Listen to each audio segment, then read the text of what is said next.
적중하신 토토방방 가족방분들 모두 축하드립니다. 저희 가족방에서 모든 경기 언오버 및 핸디캡 최종 조합 공유해 드리고 있습니다. 적중률 높은 가족방 입장은 고정 댓글에 있는 링크로 문의해 주시기 바랍니다. 10월 4일 새벽 유로파 리그 7경기 분석 시작하겠습니다. 첫 번째로 페렌츠바로시 대 토트넘 경기 알아보겠습니다. 먼저 페렌츠바로시는 안더레흐트 원정에서 분패를 기록했다. 승점 추가를 목표로 한 원정이었기에 수비 라인을 강화하고 나선 경기였는데 한 골 차를 극복하지 못했다. 그래도 아다마 트라오레와 바르가가 나선 최전방의 역습 완성도가 인상적이었고 로맨스가 중원에서 팀의 니즈를 충족시켰다. 단 강팀 상대로 크랙 역할을 할 교체 자원이 없다는 점은 아쉬운 상황이다. 이어서 토트넘은 카라바흐 상대로 의미 있는 승리를 따냈다. 로테이션을 돌렸기에 출전한 센터백 드라고신이 전반 10분도 되기 전에 퇴장당하며 80분 이상을 수적 열세에 시달렸는데 3골차 완승에 성공했다. 파페 사르와 솔랑케, 존슨 등이 찾아온 기회에서 완벽한 피니셔 역할을 했고 그레이도 측면에서 경쟁력을 보였다. 단 이번 원정에는 손흥민의 출전이 어렵기에 쿨루셉스키와 베르너 등이 공백을 메워야 하는 상황이다. 토트넘은 손흥민이 결장한 맨유 원정에서도 3골차 완승을 따내며 최근에 좋은 흐름을 이어갔기에 이 경기에서도 전력의 우위를 살릴 수 있을 것으로 보인다. 파페 사르와 벤탄쿠르가 상대 중원의 공세를 저지할 수 있고 솔랑케가 공격을 주도할 토트넘이 유로파 연승에 성공할 수 있을 것이다. 토트넘 승리를 추천합니다. 두 번째로 호펜하임 대 디나모 키예프 경기 알아보겠습니다. 먼저 호펜하임은 분데스리가 초반 출발이 좋지 않다. 승리 추가의 어려움을 겪었고 하위권으로 추락했다. 그래도 크라마리치의 존재감은 확실하다. 흘로잭과 라르센 등의 지원을 받아 공격을 이끌고 있는데 상대 수비에 확실한 부담을 주고 있다. 직전 원정에서는 로테이션을 가동했지만 최근 승리가 없고 홈 일정이기에 이 경기에는 베스트 11이 정상적으로 출전할 수 있을 것이다. 이어서 키예프는 중립 경기로 펼쳐진 라치오전에서 완패했다. 우크라이나로 돌아온 야르몰렌코를 비롯해 카바예프와 바나트가 골을 노렸지만 라치오의 최종 수비를 넘지 못했다. 때문에 1패를 안고 있고 16강 진출을 위해서는 이번 원정 승점 추가가 필요하다. 샤파렌코와 브라주코 등 중앙 미드필더들이 안정적인 경기 운영을 할 것으로 보인다. 키예프는 지난 시즌에도 유럽 대항전에서 부진했는데 이번 시즌 출발도 아쉽다. 우크라이나 국대 멤버들이 대거 포진해 있지만 확실한 스트라이커 역할을 해줄 수 있는 선수가 보이지 않는다. 홈의 이점을 살릴 수 있고 크라마리치와 흘로잭이 기회를 놓치지 않을 호펜하임이 승리할 것이다. 호펜하임 승리를 추천합니다. 핸디 언오버 및 최종 조합 받아보실 수 있는 가족방 입장 방법 알려드리겠습니다.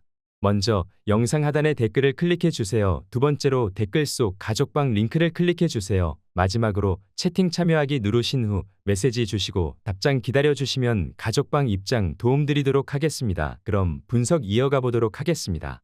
세 번째로 라치오 대 니스 경기 알아보겠습니다. 먼저 라치오는 첫 경기에서 키이우를 완파했다. 교체로 들어온 노슬린의 퇴장이 있긴 했지만 선발 스트라이커인 디아가 멀티골을 터뜨렸고 베지노의 중원 장악도 확실했다. 지난 주말 리그 경기에서는 무패팀인 토리노를 원정에서 잡는 등 최근 분위기가 좋기에 이 경기를 통해 연승을 이어가려 한다. 페드로와 이삭센이 디아와 함께 팀의 공격을 이끌 것으로 보인다. 이어서 니스는 홈에서 소시에다드 상대로 승리의 기회가 있었지만 기회를 살리지 못했다. 동점 상황에서 디옵과 게상에게 득점 찬스가 주어졌는데 마무리를 하지 못했다. 그래도 최근 3경기에서 무패를 기록하고 있고 2차례 클린시트에 성공했다. 은돔벨레와 로사리오 등이 나서는 중원의 안정감도 눈에 띄는 모습이다. 은돔벨레와 로사리오가 중원에 나설 니스는 수비 위주로 상대의 공세를 막아내려 할 것이다. 그러나 라치오는 카스테야노스와 디아 등 해결할 선수들이 즐비하고 홈의 이점을 살릴 수 있다. 베지노와 로벨라의 중원 우세도 있을 라치오가 승리할 수 있을 것으로 보이는 매치업이다. 라치오 승리를 추천합니다. 네 번째로 올림피아코스 대 브라가 경기 알아보겠습니다. 먼저 올림피아코스는 리옹 원정에서 패했다. 야렘척과 엘카비 등 그들이 자랑하는 투톱을 앞세워 정면 승부를 펼쳤는데 원정의 불리함을 극복하지 못했다. 그래도 홈 경기력은 믿을만하기에 이 경기 승리를 노린다. 가르시아와 치키뉴 등 중앙 미드필더들이 라인을 올리며 공격적인 운영을 할 것이고 오르테가의 오버래핑도 기대할 만하다. 이어서 브라가는 결승골 포함 멀티골을 터뜨린 브루마의 원맨쇼를 앞세워 텔아비브에 승리했다. 상대의 강한 저항에 고전하기도 했지만 포르투갈 리그의 강팀의 모습을 보였다. 단 이번 경기는 홈 경기력이 빼어난 올림피아코스를 상대하기에 브루마와 호르타 등 공격수들부터 압박으로 경기에 임할 것으로 보인다. 1패를 안고 있는 올림피아코스가 홈 승리를 위해 공격적으로 전력을 다할 것이다. 그러나 카르발류가 경기 내내 최종 수비를 보호하며 경기에 임할 것이고 니아카테가 수비 라인을 지휘할 브라가 상대로 승점 3점은 어려워 보인다. 무승부를 추천합니다. 핸디 언오버 및 최종 조합 받아보실 수 있는 가족방 입장 방법 알려드리겠습니다. 먼저 영상 하단의 댓글을 클릭해 주세요. 두 번째로 댓글 속 가족방 링크를 클릭해 주세요. 마지막으로 채팅 참여하기 누르신 후 메시지 주시고 답장 기다려 주시면 가족방 입장 도움드리도록 하겠습니다. 그럼 분석 이어가 보도록 하겠습니다. 다섯 번째로 카라바흐 대 말메 경기 알아보겠습니다. 먼저 카라바흐는 토트넘 원정에서 충격패를 당했다. 원정이었지만 상대가 이른 시간 퇴장을 당하며 수적 우세를 갖고 경기에 임했지만 외려 3골을 허용했다. 주비르와 주닝요 등 아제르바이잔 최고의 투톱을 내보냈지만 한 명이 적은 상대의 수비를 효과적으로 공략하지 못했다. 때문에 분위기 전환을 위해서라도 이번 경기에서 승리를 따내야 한다. 이어서 말메는 홈의 이점을 살리지 못하며 레인저스에 패했다. 스웨덴 리그 1위 팀으로 이번 유로파에서 호성적을 노리고 있었는데 출발이 좋지 않다. 그래도 중립 경기로 펼쳐지는 이 경기를 승리하면 분위기를 전환할 수 있기에 전력을 다해야 한다. 페냐와 크리스티안센 등이 중원에 라인을 올리며 공격적으로 임할 것이다. 말메는 스웨덴 리그 최강이지만 유럽에서는 경쟁력이 다소 떨어진다. 또 이 경기는 그들이 어려움을 겪는 원정 일정이기도 하다. 바이라모프와 로드리게스가 측면을 돌파로 넘어설 수 있고 주비르가 해결할 카라바흐가 토트넘전 패배의 충격에서 벗어날 것이다. 카라바흐 승리를 추천합니다. 여섯 번째로 소시에다드 대 안더레흐트 경기 알아보겠습니다.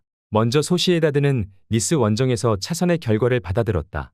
승리하진 못했지만 바레네치아의 득점으로 승점을 따내고 홈 경기에 나선다.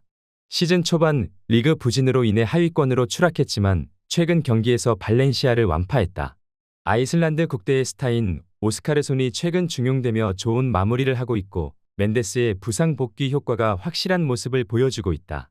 이어서 안더레흐트는 첫 경기에서 페렌츠바로스에 승리했다. 덴마크 대표팀 공격수인 돌베르의 결승골이 나오며 원하는 결과를 얻었다.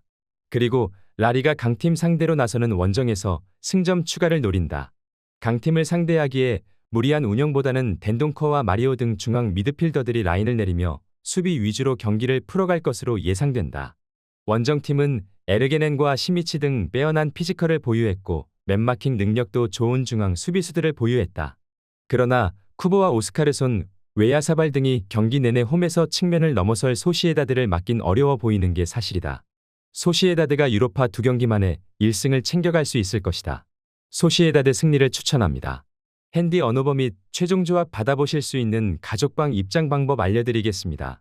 먼저 영상 하단의 댓글을 클릭해 주세요. 두 번째로 댓글 속 가족방 링크를 클릭해 주세요. 마지막으로 채팅 참여하기 누르신 후 메시지 주시고 답장 기다려 주시면 가족방 입장 도움드리도록 하겠습니다. 그럼 분석 이어가 보도록 하겠습니다.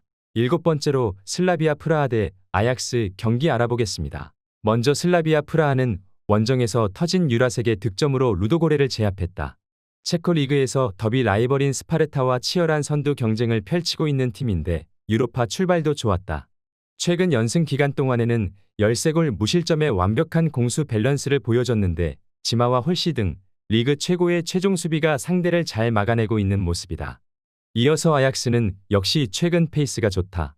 리그에서 2경기를 덜 치른 상황에서도 5위를 달리고 있고 유로파 첫 경기에서는 베식타스를 완파했다. 지난 시즌 어린 선수 위주로 재편해 초반 최하위로 처지기도 했는데 신구 조화가 잘 되는 모습이다.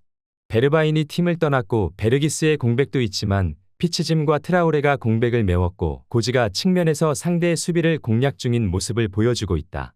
프라하는 프로보드와 호리가 홈에서 경기 내내 공격적으로 골을 노릴 수 있다. 그러나 슈탈로와 바스가 상대의 공세에 대응할 것이고 핸더슨의 수비 보호가 있을 원정팀이 쉽게 공간을 주지 않을 것이다. 고즈와 브로비가 역습 상황을 이끌 수 있고 베호스트가 제공권 장악에 나설 아약스가 승리할 것이다. 아약스 승리를 추천합니다.